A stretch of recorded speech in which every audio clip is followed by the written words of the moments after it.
आज हम देखेंगे जंग का लगना या संक्षारण क्या कहलाता है। जंग का लगना हमने आप सभी ने देखा होगा, जो आसपास जो लोहे की वस्तुएं डली रहती हैं उन पर बड़े ही आसानी से जंग लग जाती है। जैसे हम आपको बता रहे हैं, ये पुराने लोहे के जो ट्रेन के डिब्बे हैं उन पर क्या लग गई है, जंग लग गई है और यह धीरे धीरे क्या हो रहे हैं, नष्ट हो रहे हैं, खत्म हो रहे हैं।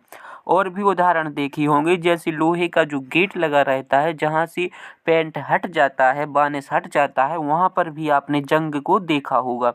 लोहे की चेन होती हैं, जो लोहे की चेनें होती हैं बड़ी बड़ी, पहले तो यह बिल्कुल चमकदार दिखाई देती हैं, बिल्कुल चमचमाती हुई दिखाई देती हैं, फिर इनमें जंग लगना शुरू हो जाता है। जैसे देखिए, पहले बिल्कुल नई चमकदार दिखाई दे रही है, जैसे ही ये पुरानी हुई वातावरण के संपर्क में आएगी तो इसमें क्या हो जाएगा, जंग लगना शुरू हो जाती है और इनकी जो सतह होती है वो नष्ट हो जाती है। कैसी होने लगती है, नष्ट होने लगती है। अब देखिए, जो लोहे की नट होते हैं, जो लगी रहती हैं या वातावरण में डले हुए मिलती हैं, तो उन पर भी जंग लगी होती है। और जो कीलें रहती हैं घरों में, पुल के निर्माण में जो काम में लगाई जाती हैं कीलें, छोटी छोटी सी, उन पर भी जंग लग जाती है बड़े ही आसानी से। और देखते हैं उदाहरण, जो खेतों में बाउंड्री लगी होती है, जालीदार तार लगे होते हैं, इन पर भी क्या होती है, जंग लगी होती है। आसानी से इन पर जंग लग जाती है। जंग कैसी लगती है, जब ये वातावरण में वायु नमी के संपर्क में आते हैं तो ये क्रिया करके ऑक्साइड बना लेती हैं, धात्विक ऑक्साइड, जिससे इनमें जंग लग जाती है। अब हम इनको समझेंगे कि जंग कैसी लगती है, क्यों लगती है, और इनके जो बचाव हैं वो भी हम देखेंगे। जंग से बचाव किस प्रकार किया जा सकता है। देखिए, जंग का लगना या संक्षारण क्या है। जंग का लगना या संक्षारण किस प्रकार है वो हम देख रहे हैं। जब कोई धातु चाहे लोहा हो, धातु होती हैं जो जल वायुमंडल से संपर्क में आती हैं, जल और वायुमंडल के संपर्क में आती हैं। यहाँ वायुमंडल में जल से क्या आ जाएगा, नमी, और वायुमंडल में मतलब ऑक्सीजन होती है, हवा होती है, उसके संपर्क में आती है जब कोई धातु, तो क्या बना लेती है, धात्विक ऑक्साइड या हाइड्रो ऑक्साइड कार्बोनेट। धात्विक ऑक्साइड या हाइड्रो ऑक्साइड कार्बोनेट आदि में वो क्या हो जाती हैं, बदल जाती हैं, परिवर्तित हो जाती हैं। और धातु की सतह होती है जो वो धीरे धीरे नष्ट होना शुरू हो जाती है। इसको ही विज्ञान की भाषा में, साइंस की भाषा में जंग का लगना या धातु का संक्षारण होना कहते हैं या संक्षारण कहते हैं। अब इसमें क्या होता है, जो हम फॉर्मूले के रूप में देखते हैं, सूत्र क्या होता है। देखिए, जब लोहा था Fe, इस पर पेंट नहीं है, और यह ऑक्सीजन, हवा और वायुमंडल से जो जल है, नमी है, उससे क्रिया करके क्या बना लेता है, Fe2O3। और यहाँ देखिए, जो XH2O लिखा है, XH2O का मतलब होता है कि जितने भी अणु यहाँ भाग लेंगे, जैसे यहाँ 2 अणु लेंगे तो यहाँ X की जगह 2 आ जाएगा, वायुमंडल से 3 अणु क्रिया करेंगे तो यहाँ 3 आ जाएगा, इसलिए यह X लिखा है। तो जो जंग का सूत्र हो जाएगा Fe2O3XH2O, यह जंग का सूत्र है। तो यह एक रासायनिक परिवर्तन है। जंग का लगना कौन सा परिवर्तन है, रासायनिक परिवर्तन है।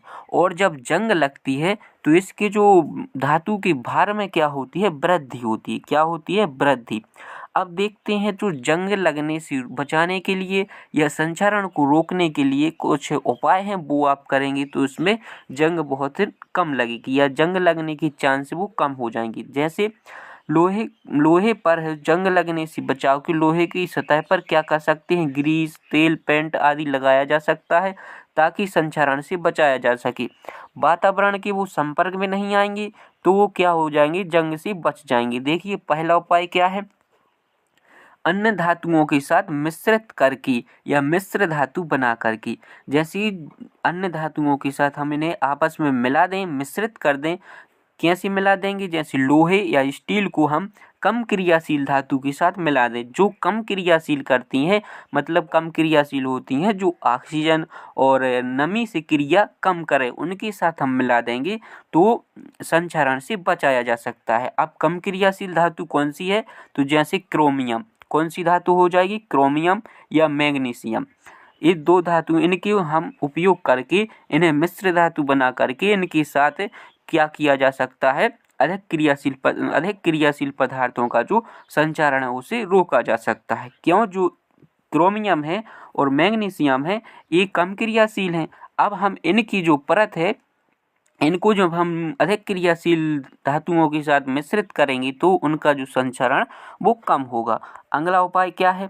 अगला उपाय है, यहाँ देखिए उदाहरण जैसे लोहे और कार्बन को मिश्रित करके स्टेनलेस स्टील बनाया जाता है। अगला उपाय क्या है हमारा दूसरा?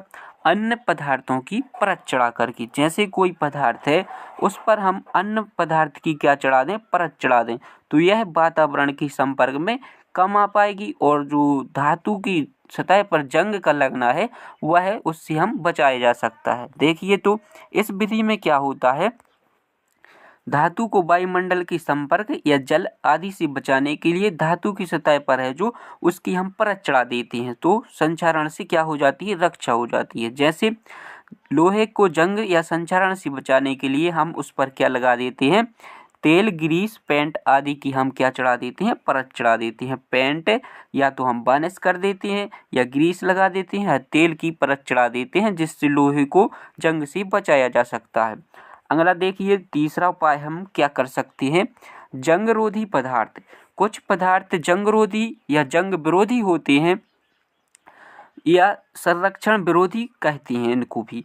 इन्हें हम उन धातुओं पर चढ़ा दिया जाता है इन पदार्थों को जिससे जंग से बचाया जा सकता है। जैसे फास्फेट और क्रोमियम लवण हैं जो क्या है, जंग विरोधी पदार्थ हैं। लोहे पर इनकी परत चढ़ा देने से लोहे को जंग से बचाया जा सकता है। तो इस प्रकार हमने जो संपूर्ण जानकारी संचारण के बारे में देखी, जंग किस प्रकार लगती है, उसके बचाव के उपाय हैं, जो उदाहरण है वो हम सबने सभी आपको बताए हैं। यदि वीडियो पसंद आया हो तो चैनल को सब्सक्राइब जरूर करें और अपने दोस्तों तक भी शेयर करें। इसके बाद हम मिलेंगे नेक्स्ट टॉपिक में, तब तक के लिए धन्यवाद।